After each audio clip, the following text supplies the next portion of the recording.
Hi, it's Chloe. Welcome. I'm so excited to be with you today. I would love to share a little bit about my 2024 tarot practice, my personal practice. This is a reflections video on the year gone by. I saw a hashtag end of year tarot. So definitely have been looking forward to filming this video and just, yeah, doing some reflection, checking in. A lot of my practice this year has been more professional card reading. Of course, I have prioritized to an extent my own readings as well, but a lot of my tarot card reading has been professional or even yeah, beginning the collective tarot readings that I started on this channel in the spring of 2024. So the year has been different for sure. I have some questions that I'm going to go through, some decks that I'm going to share. It's mid-January, so so hopefully not too late for this tag. I was away with family on vacation. I suffered a bit of an injury while I fell down a hill on a hike. So I am at home now recovering, resting, doing well, and yeah, just so excited to finally have the opportunity to yeah, to film this video. I can definitely see what I'm offering on YouTube shifting. I love the idea of a video diary or a vlog. I have always tried to well, I'm very good at keeping my commitments as far as, doing what it is I say I'm going to do. Most of my planets are in Capricorn, so I am, very dedicated. They fall in the sixth house of Virgo. I am very devoted to integrity and doing what it is I say I'm going to do. But at the same time, yeah, just like allowing my practice to shift and using this platform where I do feel most comfortable, most accepted, the platform that I enjoy being on. I'm allowing myself to, yeah, to grow and evolve as well too, and not just to keep shooting the same type of videos forever, because I made that commitment to myself. So I think a year of forecasts is great. I will continue to do forecasting here and there when I feel called to, but as far as monthly rising sign horoscope videos, that's something that's probably going to be phased out for now, and I might come back to it when I feel more excited about it. But collective energy forecasting, tarot reading, tarot content, astrology content, and anything else that I feel inspired to share is where it is at. So let's dive into the question. The original creator I have for this hashtag is Chanel Days. So this will be a VR to Chanel. And I think that she started this hashtag, it's been a few years now. So I'm not sure if she was the original or what, but that's the video that I found that I am basing this off of. So the first question is, what is the deck that you used the most this year? So the deck that I used the most is Zeke's Arcana. So this is a beautiful, independently published deck. The creator goes by Zeke's Lunchbox. I believe her first name is Julie or Julia. I'll show you a few of my favorite cards. And I will make sure to link the creator below. So this is the beautiful pink edging, beautiful pink backs. I purchased this on sale for my birthday. It was a birthday gift for myself from myself in 2024. I am Aquarius, so it's been nearly 1 year that I've had this deck, and I definitely Yeah, definitely worked with it the most. Now, with the minor arcana, the cards can be pretty pippish. So that's not necessarily always my preference, but with this deck, I think it works. The artwork is still very beautiful. And if you are used to the Smith Rider Waite with the full scenes in the minor cards, this is a nice, this deck, if you resonate with the artwork, it's a nice bridge to more of the pip style. Love that. Love that Four of Cups. In the moon, they have the all the classic symbols, but they're just, yeah, presented in a very unique and modern and bright and beautiful, colorful way. Here's the star card, my birthday card. This is definitely one of my favorites, obviously.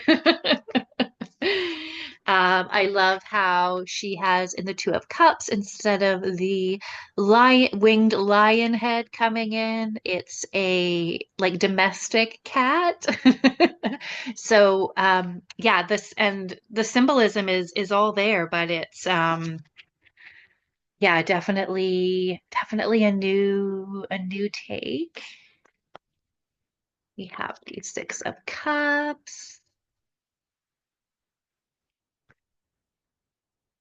There were a couple of extra cards. I love this one, the Maker. This is for her, created for her backers. It was originally a Kickstarter. So this was a deck to honor her Kickstarter backers, her patrons, was my understanding of this extra card, the Maker.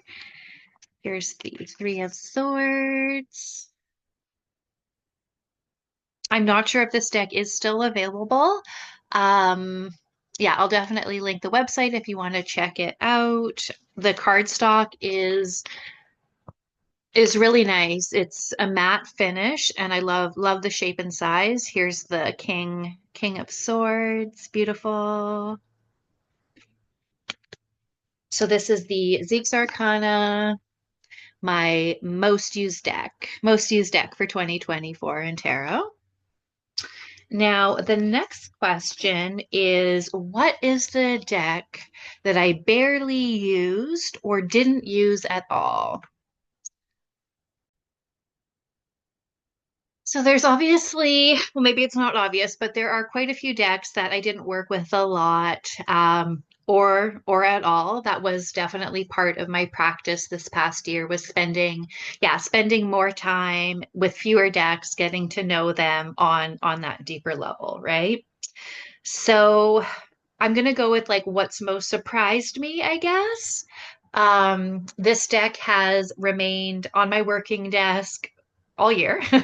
I purchased this locally at Banyan Books during their Groundhog Day sale, which is like my birthday sale is how I like to think of it. And that's the Moonchild Tarot Shadow Edition. The original edition was featured in my first five, last fives tarot deck video. The Moonchild Tarot was, I think, the second deck I acquired after Barbara Walker. Second or third deck that I acquired. So overall, throughout my practice, the Moonchild Tarot is absolutely one of my most used decks overall. I waited a while to get the Shadow Edition, and I do have a comparison side by side video, so I'll link that for you as well. So I figured it would be time to, why not pick it up now? It's at a slight discount. I can purchase it locally. It's for my birthday. It just seemed for the right time. Um, so it has like purple backs instead of white backs with the gold, very like beautiful Art Deco style. And then the edging instead of gold is kind of purple.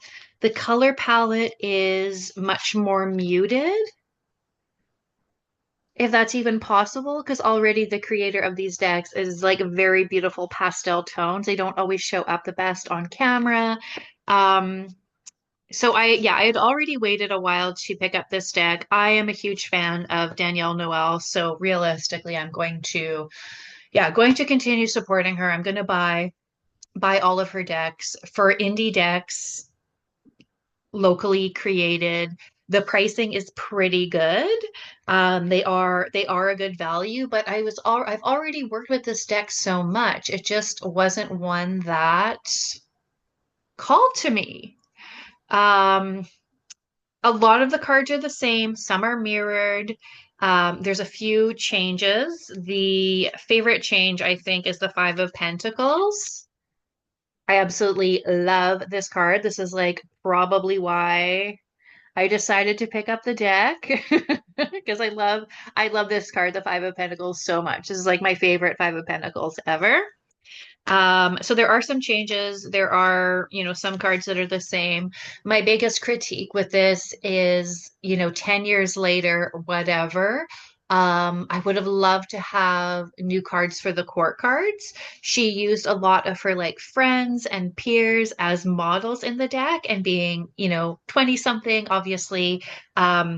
A lot of the models are also 20 something. So it is a deck that features a lot of younger people. And that's pretty much like the only critique for the Moonchild that I consistently come across is like, why are the king and queen so young? Why are they like immature? Not immature in a bad way, just like the king and queen are like the elders of the deck. So why not have, older, more mature people, right? So I thought it would be really cool if she use the same friends and family, the same models, but shot them, 10 years later, or whatever. Like they were in their late 20s, now they're in their early 40s, like, whatever that difference is. And none of the court cards have been changed, I don't think. So it just is sort of like the one thing I would have wanted to be corrected. And I do see that as a correction. That did not happen. So yeah, I didn't work with this deck at all. It remains like next to me, available for any time that, I feel called to use it. I don't regret picking it up because I love to support the creator, but the time just never came. Seek the unseen. And while there were other decks that I have worked with in the past, or, haven't even worked with yet, this one sort of is like the most surprising, I would say, because I picked it up thinking like, now's the time. I'm going to get to use this. And I used the original Moonchild a few times throughout the year as well, more than a few times even. So it's just kind of interesting how that played out. The most surprising deck I didn't use at all or barely used. So that's question two. So the third question is, what is the most recent addition to my collection? So I had this one come in recently. It is a collage deck by Shaheen Miro. It's called the Uncommon Tarot.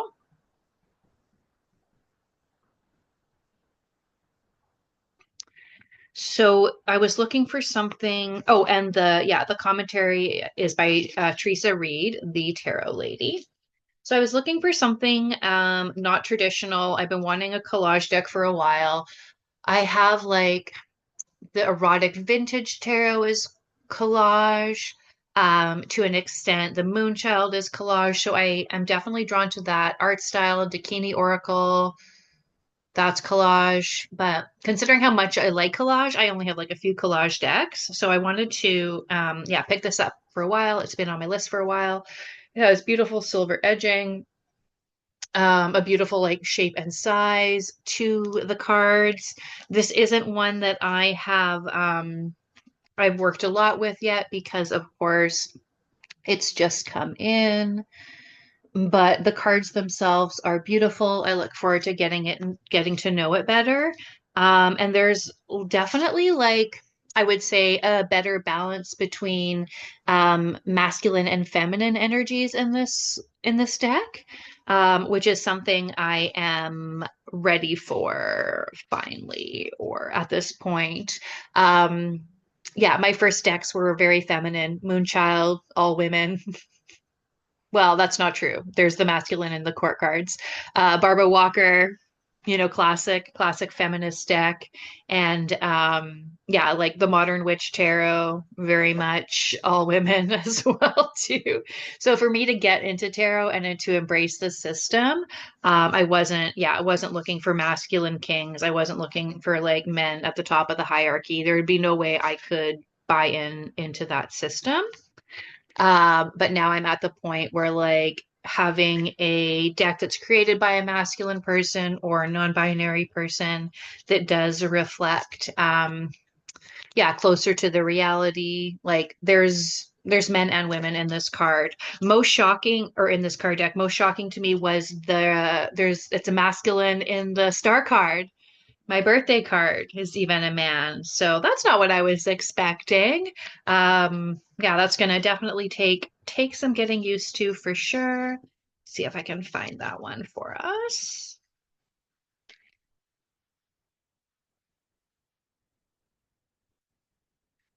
Here's the death card. Beautiful.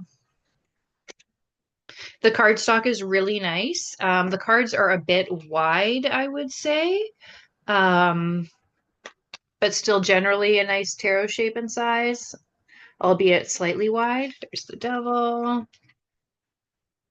Tower's beautiful. Yeah, here's the star card. So I don't know. Probably should have checked that, but yeah, I flipped through it a few times. I haven't worked with it yet, and there's a lot of beautiful cards. There's the moon. Yeah, so this is my newest addition to my collection, the Uncommon Tarot. Haven't done a walkthrough yet, but I will post any videos for you where I have reviews already up on the channel, so you can take a look at that. Okay, let's continue. So the deck that isn't my usual style. All right, let's think about that. The deck that isn't my usual style. So the deck that's not my style is the Tarot of Vampires by Ian Daniels. This one was going out of print, so I took the opportunity to pick it up. Um, Everyone in the tarot community raves about the guidebook. From what I've read, it is great. The guidebook is called Phantasmagoria by Ian Daniels. And even though it is a Llewellyn book, and you totally have heard me complain about the Llewellyn books before, because like it's a it's a full page photo of the card, and then on the second page the text starts halfway down, and then they like tease it out onto the next page. It's just like so drawn out. Like it should be like a little guidebook, but they make it like this huge guidebook with like no content in it. But this one, they don't have photos because you have the cards in front of you, so you don't need the photos. And it's like a proper font, a proper amount of text, appropriate spacing and headings and stuff. So this isn't like your average Llewellyn guidebook. This is, yeah, a very good guidebook. I've used it with other decks as well too, as I like to do. I believe as we learn new interpretations, new meanings to the card, they can be applied to other cards from other decks. Well, from the to the same cards from other decks. So they might not have all the same symbols, because this one is clearly vampires, that we can still apply those meanings. Here's judgment. What I learn about judgment from this guidebook, I can apply to other judgment cards. So I'm going to probably I think I'm considering modifying it, edging it in red, putting some sharp corners on it.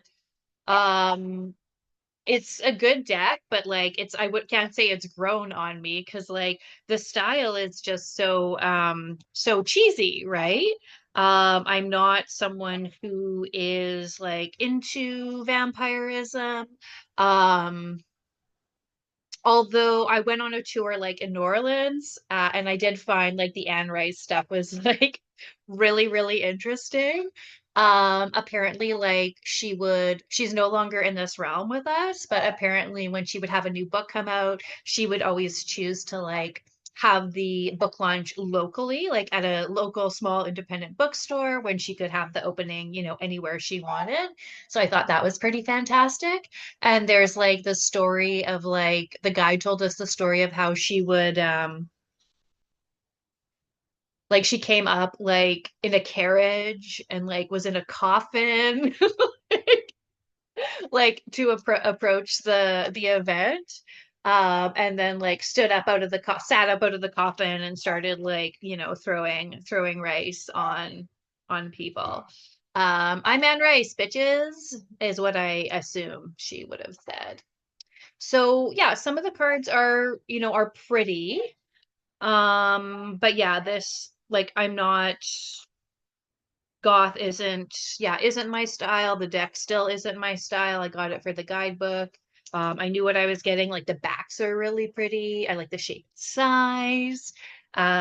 So yeah, I have no regrets picking this up for sure, but like I don't know, it's a pretty niche style of art, and like yeah, there's a lot of people, tarot, vampire, like there is absolutely crossover, so I think there's definitely a place for this deck, but it hasn't like grown on me, which is not surprising at all, right? Yeah, so this was probably most not my style deck that I worked with this year. And yeah, it's funny. I worked with it for a few months in the summer, maybe like June, July, August, something like that. So I have worked with it. I was working with it every day. And then yeah, during the autumn season, I didn't necessarily feel called to pick it up again. So we shall see. Tarot of Vampires, deck that isn't my style. All right. So the next question is number 5, my favorite deck pairing. Okay. So this will be an interesting one. I've had all tarot decks until now that I've featured for you. Typically, when I think of pairing, I think of, a tarot deck, maybe in conjunction with an oracle deck. But my most common pairing was actually two oracles. Shocking, shocking, sissy. So that's cool because it just shows that there's no one way to do things. There's no right or wrong with pairings. We just, go with what we're called to work with.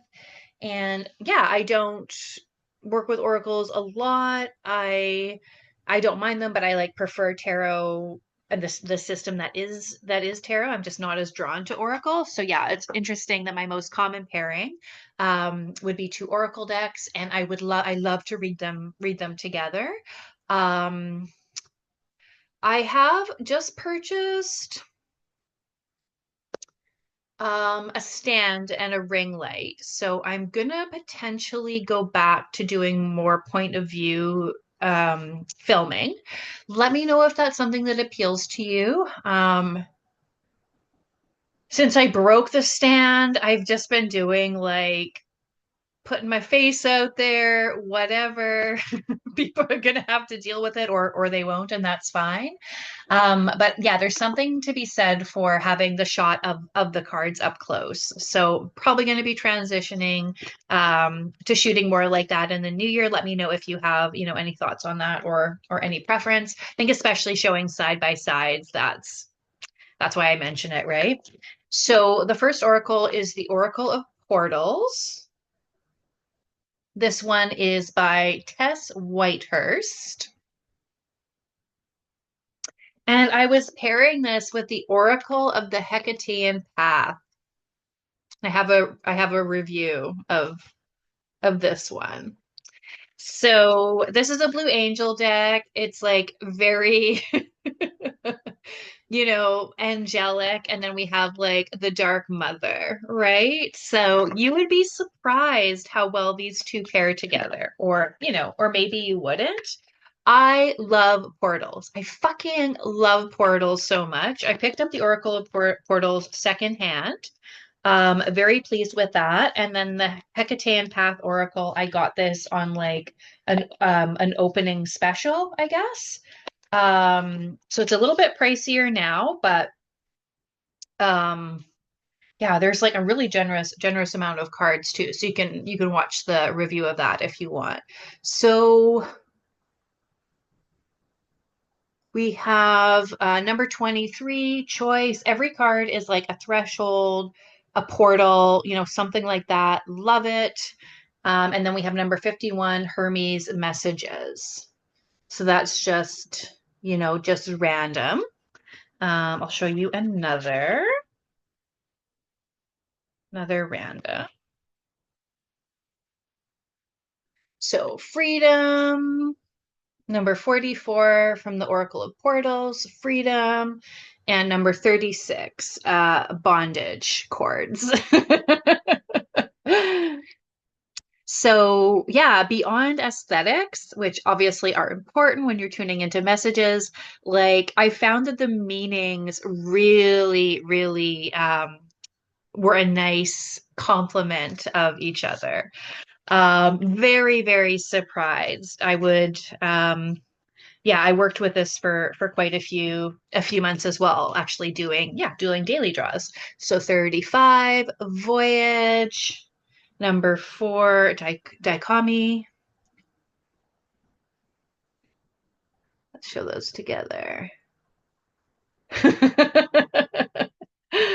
Yeah, so two oracles paired together, not necessarily what you'd think of for a pairing. Um, number 17, Return. Number 2, Nurturing. So I definitely recommend both of these decks. Yeah, the Hecatean Path is it's got 60 cards, and the author is writing a longer guidebook. That's the only issue is the Los Scarabeo book is like, it's in all the different languages. There's only a few sentences for each card. And it's a really, like you can tell that the deck is very deep. So having a longer guidebook totally makes sense. I will be likely picking up the long form guidebook. But I do like how the guidebook is the same size as the cards, and then it just fits in the box like that. Like I have said it before, the Blue Angel packaging and how the book is just slightly larger than the cards is just, I mean, it just kills me, right? And again, they put in the picture so that they have to make it like this size when the cards are this size. So then you get this box that's like much bigger than it needs to be. And already like they're Oracle cards, they're big enough, right? So Blue Angel is what it is. The card stock is really nice. No one else seems to have an issue with the packaging and cardstock. So just me. I'm the only one that's bothered by it. So the Oracle of Portals by Tess Whitehurst, and then Ken Payne and Chris Butler created the Oracle of the Hecatean Path. So this was my favorite deck pairing for 2024, two Oracle decks. One Dark Mother, one Threshold, right? I love portals so much.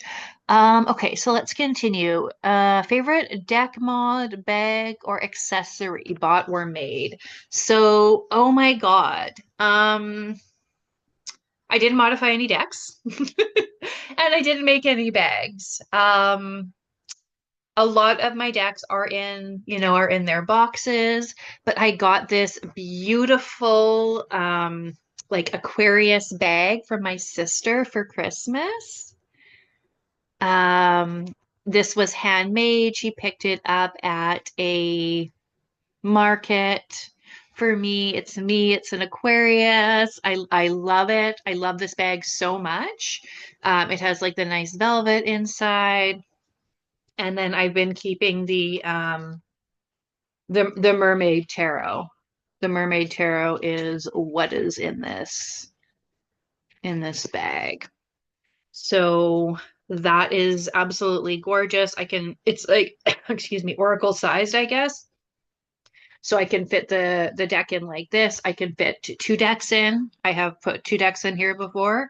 So I don't have a lot of bags. But this one, yeah, is probably my favorite that has come into my collection. And then yeah, while I was in Morocco, I bought some of these pouches. They're handmade.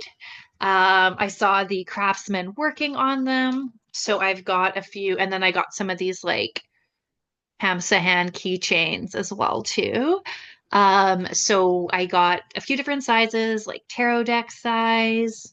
And then there's also, yeah, like the Oracle deck size as well too. So yeah, I'm pretty happy with these. And yeah, even though I didn't create them myself, they are all handmade, which is cool.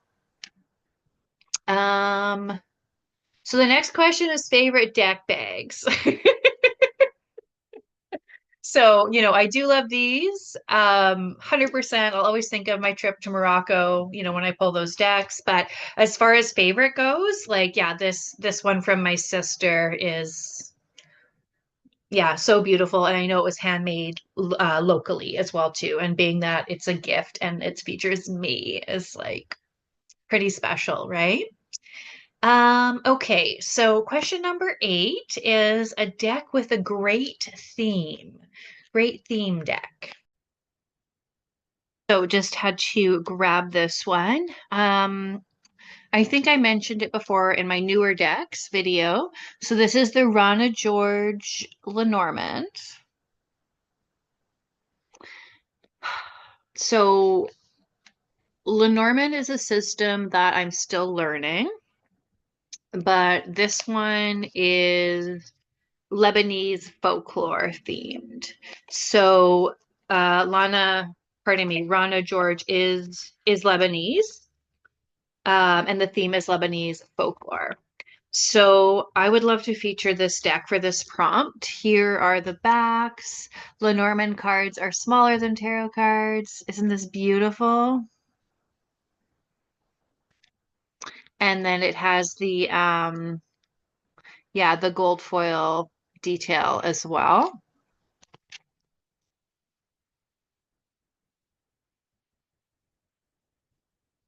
So the theme, Lebanese folklore, I mean, I think that is as good of a theme as any. It's beautiful. It is, I mean, never to fetishize, but for me, it's definitely very, very foreign and very, very otherworldly. Um, I think that it also helps that, she is sort of like at the top of her game when it comes to Lenormand. She is like the most celebrated Lenormand reader and creator, so that she has, her own deck from her ancestral homeland. I feel like that just checks all the boxes. Yeah, even just like this portal on the cover. I'm just so attracted to this. So that would be my favorite theme deck, even though I haven't worked with this one too much yet. So the ninth question is a deck you are in love with. Okay, let's think about that. A deck I'm in love with. So I think that while it's not new to my collection this year, which isn't necessarily part of the parameter, my most used deck, along with Zeke's Arcana, has been the Star Tarot. And I think like the Star Tarot, I could also, mention that or give that one an honorable mention for a great theme, being that it's star themed. That's like clearly something that I resonate. But yeah, this is like the Star Tarot is my soul deck. The creator, Kathy McCullum, is the artist, she's the writer. She did most of the paintings in the 1990s over a period of time. And yeah, really took her time with them. It was not churned out, the way decks are nowadays. It's very, very thoughtful in that regard. There's some Smith Rider-Waite-esque symbolism. There is some Thoth symbolism as well, but it really is, its own system. And I love that the guidebook addresses all of like it has one of the best guidebooks and it addresses all of the symbolism. Everything she's put in every card is explained, which I absolutely love. The card stock is matte. It's more of like a gentle cardboard. There's no borders on this edition. I love the shape. The shape is ideal. The size is a bit big. The size is a bit big. They are closer to an oracle size, but the shape at least is tarot. So it's like it's as tall as an oracle card, but then it's much leaner. So yeah, like look at this queen. Look at this Queen of Wands. So there are a lot of earth elements in this deck. There are obviously a lot of celestial elements in this deck, but it's very, very holistic. It's incredibly beautiful. She is an amazingly talented painter. Um, and tarot writer. I'm a huge fan of the Star Tarot. It is my soul deck, I would say. And I've done a couple of collective readings with this one, and I have read for close family members with it as well. But for the most part, it's one that I like to use, just for myself. Here's my birthday card, Six of Swords. So even though it's not new to my collection this year, it would be yeah, it's my favorite deck. It's the deck that I am in love with, the Star Tarot, and I keep it in this bag. I know I said I don't have a lot of bags, but I definitely have have bags. I don't know why I said that. All right. So deck I wish I existed, something that is out of print that you want or not in existence. Um, Something that I think about sometimes that would be really sweet to have, especially for like inner child work, is I would love to have a Barbie tarot. I was a huge fan of Barbie dolls when I was a girl. I grew up in the 80s and 90s, so that was huge for me playing with dolls. Now, my parents would not buy me Barbie dolls. They were like radical feminists, and they didn't, appreciate the perceived message of what a Barbie doll would represent to girls. Obviously, very false, unrealistic expectations when it comes to like body image and stuff like that. But and when I say radical, I don't mean like trans exclusionary, like the status quo. I mean like actually radical, like progressive before that term was like co-opted or whatever, right? But I love to play with dolls, and they weren't like that strict or that harsh. I just had to be like conscientious about it. So I was allowed to have Barbie dolls. I could play with them, but I had to like save up my own birthday money or Christmas money, or I had like an auntie I was close with. Sometimes she would like gift me a Barbie doll for Christmas, that kind of thing. My first ones I got secondhand at a garage sale. I cut their hair, obviously. So, yeah, I'm not mad about it. I feel like I was then more conscientious about my purchases. Like I had to, yeah, always, spend my own money, and I truly did love playing with those dolls. Like the scenes I would play out and the inspiration from books and movies and like I just was in that world was so enchanting for me, and even like designing different clothes for them, different like wraps and rags, and I would use like pins to keep them in place. So for me, like being an extremely elder millennial or zennial, I didn't have a lot of like technology growing up. We did like my family got a computer, I think when I was like a teenager, so I, had access to the internet, like dial up when I was in high school, but I was too busy like going out and living my life and like, cell phones existed, but I didn't want to have one because then like my parents could get a hold of me or whatever, right? So I didn't have like a cell phone till I was in my 20s, even though they existed. And it was just, yeah, it was just different back then. So for me, Barbie dolls were a huge part of childhood. And I always think about, or I often think that it would be nice to have a Barbie tarot deck for like inner child work as an excuse, like just, just for fun. I would totally collect the dolls if I had the real estate for it, which I don't. Um, there have recently been a few Barbie tarots before you let me know, but I'm pretty sure like they're all AI. So while they could be like objectively pretty, they're not what I am, what I'm looking for, right? I feel like there was something on Etsy a few years ago that was probably thoughtfully created. It was definitely before that technology was widely available. So like nowadays anything could be AI.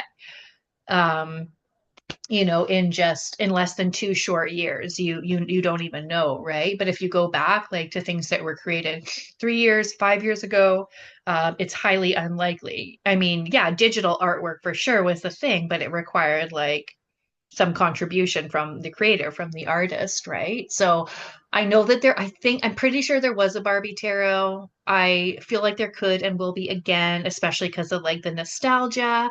Obviously the movie was very successful, but then because of the movie, like then the AI decks were churned out because of that. So yeah, that's probably like the deck that I wish existed. And then yeah, as far as like out of print decks, nothing major comes up for me. There are certain like would be nice to have, but I'm not necessarily attached to yeah, some people have certain unicorn decks, like, they're out on eBay, like looking for them, whatever. I'm not necessarily that type of collector. Um, yeah, if circumstances changes, I'm not opposed to it. But yeah, I'm not like I don't have a huge list of out of print decks that are on my list, or any at all, frankly. So we're winding down. Thank you so much for hanging out with me. The 11th question is what card sums up the year as a whole or a card you like? Um, yeah, so my card of the year that I pulled last year as a card of the year was the Tower. And I don't know if I would say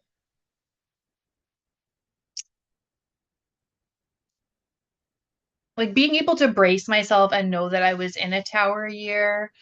Um,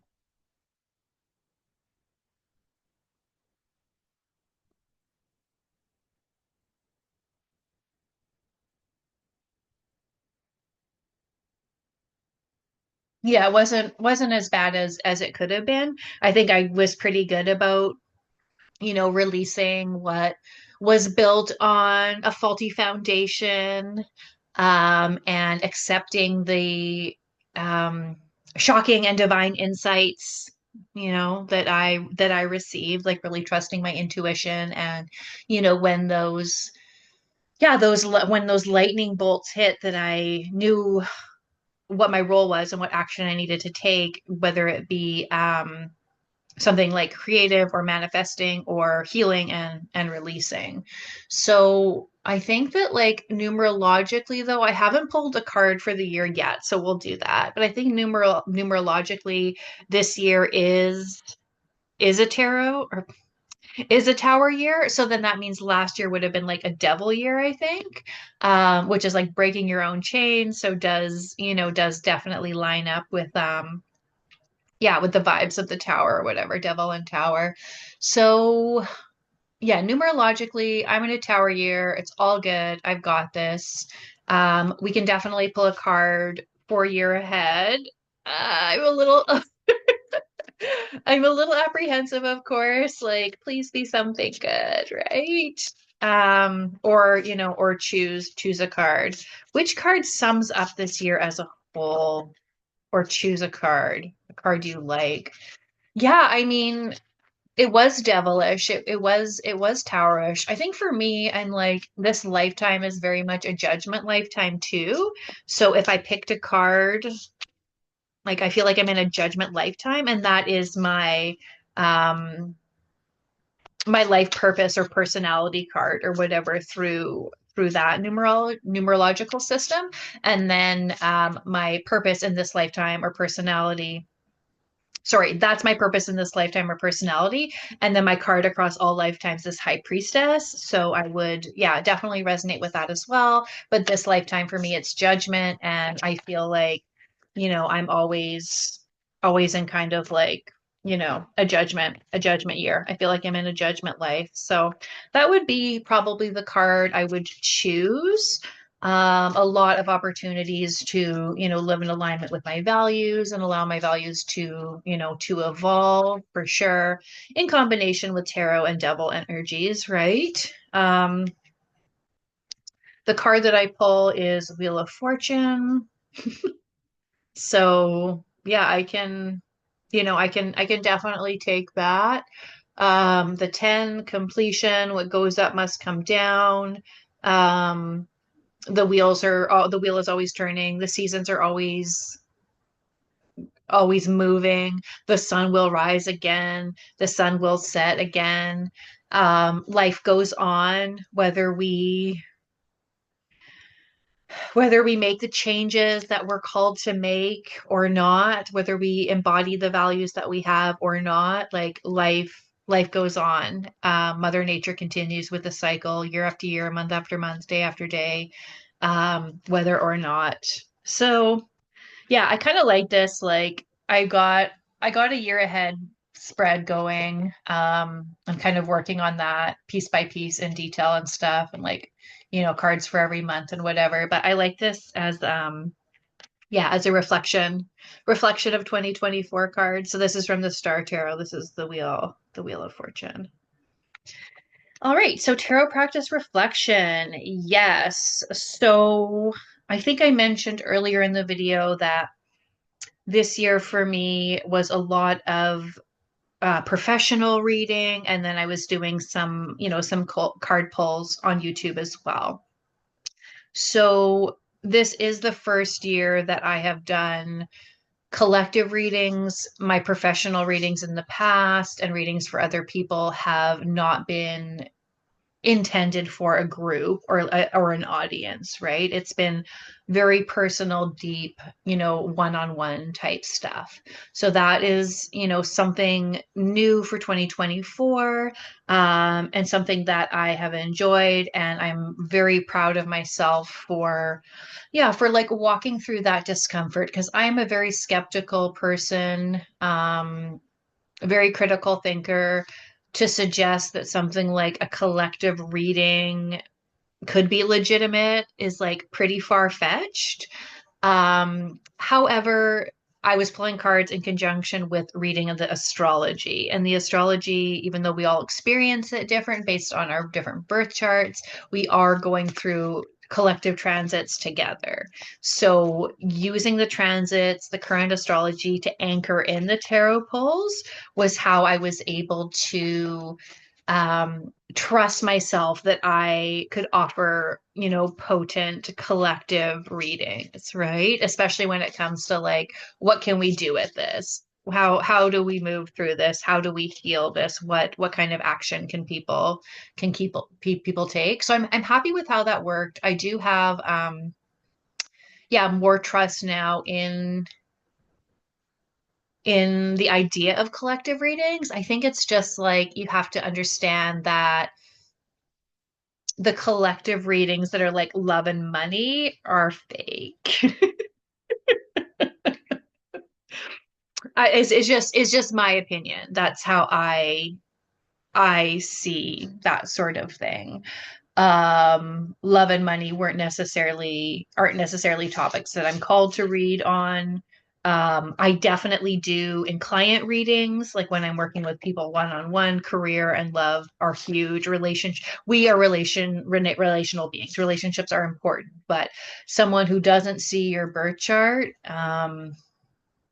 and is just saying like, yeah, the love of your life is going to come back. This person is meant for you, or like you're going to have a windfall and everything's going to work out financially. Like, use your discernment, people, right? So for me, as long as I don't venture into that territory, which has been, I mean, it has been easy. It wasn't like I was tempted to like talk about those things necessarily, but I'm really happy I tried the collective readings because then I could see like, yes, these are resonating with people. Yes, this is legitimate. I just want to, stay in my lane basically and not go into like charlatan, fraudster, scammer territory by talking about, the love of your life is coming, all the money is coming, right? Um, so for reading for myself, the personal practice, it has been good. I worked with fewer decks for longer, and that was like sort of my intention is to get to know a few decks on a deeper level. Most of the cards I worked with, I stuck with for a few months for the most part. There was a couple of decks I used for a matter of weeks. But generally, I'm quite pleased with how I stuck to that intention and then was able to, yeah, go deeper with a few decks. Some people have large collections and they will work with a deck for a week, a season. My collection is medium, I guess. Like I definitely have decks I don't use all the time. I like to have options for sure. I love to have options for cards and, go to them when I feel called. But yeah, if you only had like one or two decks, there that would be pretty powerful too. And the connections you would build, I think would be pretty amazing. So I'm not sure how my practice is going to evolve for 2025, if it's going to be like quite different. I still like the idea of spending at least a few weeks with a deck. I have a few new ones in my collection that I'd like to spend time with. So maybe instead of spending 3 months with a deck, I'll do like, do one month with a deck, something kind of like that. So I am pleased with, yeah, with how my practice went, and having intentions did serve me. So it's nice to have that reflection. But I think also too, um, it would have worked out anyway how it's meant to work out. And we don't necessarily have to have those types of regret. So for client readings, I'm going to continue, yeah, pulling tarot cards. Obviously, I love doing tarot in conjunction with astrology for clients. So on the professional realm, I'm not going to be switching that up too much. And then, yeah, as far as the personal practice goes, going to keep working with the same deck or same few decks for a while, but probably, yeah, probably like a month instead of 3 months. And then that way I can, yeah, play with more of my decks and still, yeah, still have that deeper connection. So we made it to the end. Pull a card for the new year, or a deck you want to use next year. Yeah. Um, so I am, like I said, I am right in the middle of,